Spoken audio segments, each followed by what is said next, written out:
warm welcome to Anuradha Vedic Astrology. Today, we are going to talk about the effects of the Dasha Lord when it is in transit. Whenever the Dasha of a planet is in motion, its transit becomes very significant. So, how do we interpret those significance? But before that, a big thanks to all of you for watching, liking, sharing, and subscribing to our YouTube and Spotify channels, and writing in your comments and your suggestions there. If you haven't subscribed to our channel till yet, please do, and do remember to press in the bell icon so that you can get the updates as soon as the videos and the audios are released. We often come across people who ask us that, this is the Dasha I'm running. So how will the transit effect be? Especially when there is, when we are talking about the Dasha of Rahu, or we are talking about Saturn's Dasha. So let us try to understand what happens and how does a Dasha Lord give its results in the transit. Now we know that there are two things that are very carefully stated in the chart. First, we know there is the yoga in the chart. Second, we have to understand that there is a static promise which is made of the yogas. The yoga, for example, now that I was talking about Rahu with you people, let us take up any lagna, say Kark lagna, that is the Cancer lagna. And we also take up Rahu's transit. For the Cancer lagna, in the last couple of years or more, Rahu has been moving over the ascendant, the 12th house, the 11th house, and now it's in the 10th house. So how do we interpret the result for a person who's of a Cancer lagna and is undergoing the Rahu Mahadasha? Similarly, if you're talking about say, Aquarius lagna and Rahu Mahadasha, you will see that it was moving through the 6th, 5th, 4th, 3rd houses. We can interpret the results as such. First and foremost, we need to find from the lagna the placement of Rahu in the chart. So supposing Rahu in such a case is placed in the 7th house, as per Faldipaka, Uttar Kalamrita, Lagu Parahasari, this is a good placement because 7th house, Rahu acts like the 7th lord and it's a Kendra lord. So it gains prominence in the chart. For the Aquarius lagna, here, if it is in the 4th house, it acts like Venus, which is the yoga karak, all the more better. So now, here, how do we interpret the results? We've seen that Rahu in this chart is strong. For any planet to give results whatsoever, transit results, Dasha results, the planet has to be strong to give bloom in its full capacity. So we have to see that the results are strong or weak. Here we've decided that the results are strong. In the second case, we'll also take if it's weak. So once we have decided, once we have come to the conclusion that it is a strong planet in the chart, let us now trace its movement across the houses. So when it is for the Cancer lagna, moving say towards the 11th house, it's moving from the lagna. There's a change in your personality. You are undergoing a lot of change for the good because as a yoga karak, or as a great planet, as a planet which is capable of giving good results in your chart, it helps you change for better, brings about a lot of conversion changes in your life. Because it is also Cancer, you are a person who is very much associated with home and hearth. So there can be changes in the home and hearth also. As it moves towards your 12th, you explore more. There are changes in your thought process. You get associated with foreign countries or foreigners, and you can have income from those areas.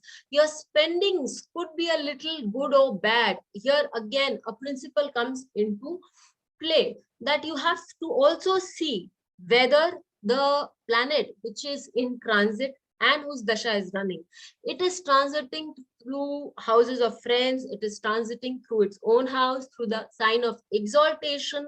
In these cases, it is capable of giving good results, pretty good results. On the other hand, though it is supposed to be strong in the static chart, in the promise, however, it is moving through enemy houses, it is moving through the signs of debilitation, then obviously there will be certain amount of flaws clearly visible in its transit results. So supposing now Rahu moves into the 10th house, as it has moved now into the 10th house for the Cancer Lagna, and it's strong in the chart, it will give you good results as we talk about the career, the karma, and there will be change because Rahu indicates a lot of changes also. So this Rahu brings in a lot of change in your career. It brings in a lot of uh, different kind of avenues. It opens up a lot of avenues in front of you. And when it moves into the 9th house, this Rahu is capable of bringing in a lot of change in your thought process, in your traditions also, because 9th house is tradition. 9th house is able to see things judiciously. So probably there will be a change in the perception of how you see things. So this is how any planet which is moving through houses and also running its dasha in your chart, that is how it gives the results. Now, let us take another lagna, say Scorpio lagna, and we talk about Jupiter here. When we talk about Jupiter, say we've established that Jupiter is good in your chart. When we talk about Jupiter, and we've seen in the last few days, it's moved from the 2nd house to the 5th house for Scorpio people. So we see the 2nd house, it's being its own house. It's also the house of health. It's also the house of income. It is also the house of education, family, and moral values. Depending on the age that you are in, say supposing you're 16 years of age and Jupiter's moved there. So it talks about your moral values as well as your education system. You will see that that gets enhanced, that finds prominence. If you are in the age group of 35 or you're in 40, income is important, family is important. So those things will attract that energy and they will flourish, they will bloom. Or you could be literally trying to set certain moral values in the families in your own which way and getting ahead. Well, it would be moving into the 3rd house. That is, you would see that you would not probably speaking too much because Jupiter would get debilitated there also, but you would be writing a lot, or you could be expressing at the right time in the right place to get that many of eyeballs.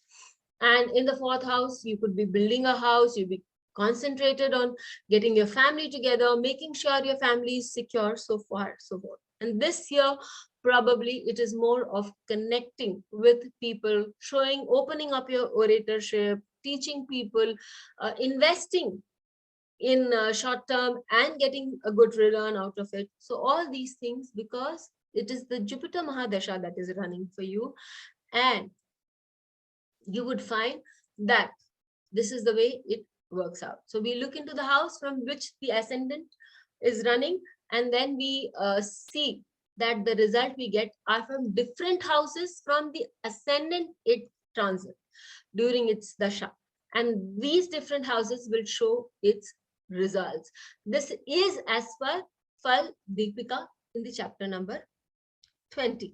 Okay, and if the influence is strong, it will give you good results. However, if the influence is not that strong, then you can see that the results will not be up to the mark. The results, on the contrary, even if the transit is good, but if the static promise of the chart is not so good, Rahu is in the 12th house. So I have always found that 12th, 8th, Rahu does tend to create a lot of problems. And then the 12th, Rahu again moves in your 12th house. In that case, it's something that you need to worry about, or rather be very cautious about, and then carry on things. You will, since we get an indication of what is likely to happen, we are aware, and we can save ourselves from a lot of casualties. So if the dasha promise is good and the transit is good, the answer is very good. If the dasha promise is not so good, the transit is also not so good, we need to be very cautious, very careful when we are doing certain things during those periods. Do write in to us, let us know how you found this video, and we'll meet you again. Please hit the bell icon for fresh updates. Don't forget to like, share, and comment on the videos, and please subscribe to our channel.